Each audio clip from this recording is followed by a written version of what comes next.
Brought to you by Penguin.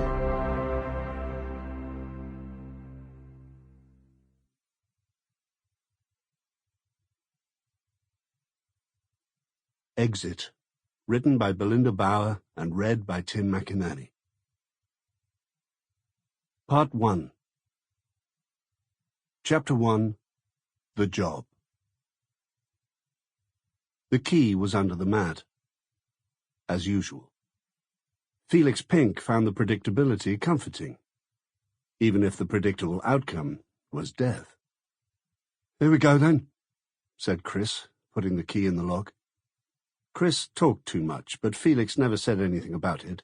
He imagined it was nerves. He himself had stopped being nervous a long time ago. Now he cleared his throat and adjusted his cuffs and followed his accomplice inside. The house smelled of the dust that coated the inside of pill bottles. They often did. They stood in the hallway and Chris called, "Hello?" There was no sound apart from a clock ticking somewhere. Not a real clock, Felix could tell, but some battery thing that ticked a small, fake tick to make people think they were getting oldie-worldy value for money.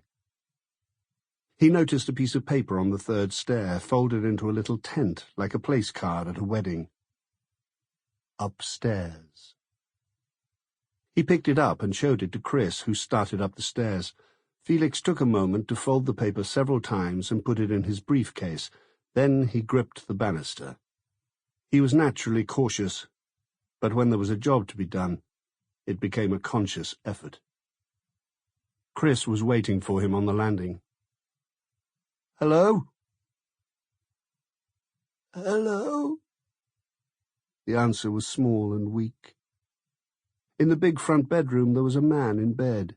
He was propped upright by pillows and facing the bay window, which revealed a view of a similar window across the road. "Rufus Collins," said Felix. The man in the bed nodded weakly. "I'm John, and this is Chris."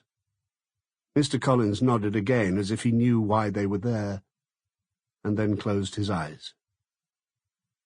Felix had chosen the name John because he thought it sounded competent. Margaret had had a doctor called John Tolworth who had seemed competent for quite a long time. It wasn't his fault that he'd been beaten by death. In the end, it beat them all. He didn't know Chris's real name. It was for the best. There was a chair beside the bed, and Felix sat in it and put his briefcase on the floor beside him. There was no room on the nightstand, what with all the pills and tissues. The cylinder was already there, dull grey metal like a little aqualung, attached by a length of clear tubing to a plastic face mask that lay under the man's chin. A tired-looking piece of elastic looped from the mask around the back of his neck and over his ears, making them fold down a little. One bony hand covered the mask protectively, as if someone might steal it. "I'll get another chair," said Chris, and left the room. Felix looked down at Mr. Collins.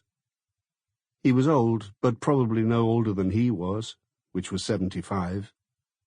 But this man was sick, and that made all the difference, and he looked 100.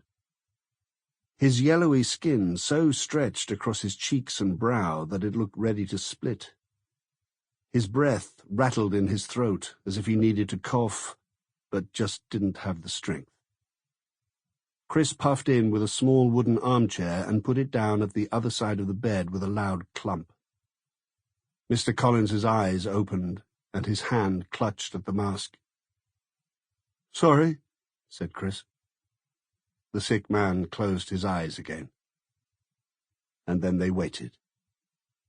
The house was so quiet that Felix could hear the clock fake ticking downstairs. Now and then cars shushed by outside, and Mr. Collins breathed. Every breath was different from the one before, as if he was discovering breathing each time anew and trying to work out which way was best. Some breaths were short and gaspy, some long and wheezy. The little rattle was the only constant. Felix folded his hands in his lap like a... Sample complete. Ready to continue?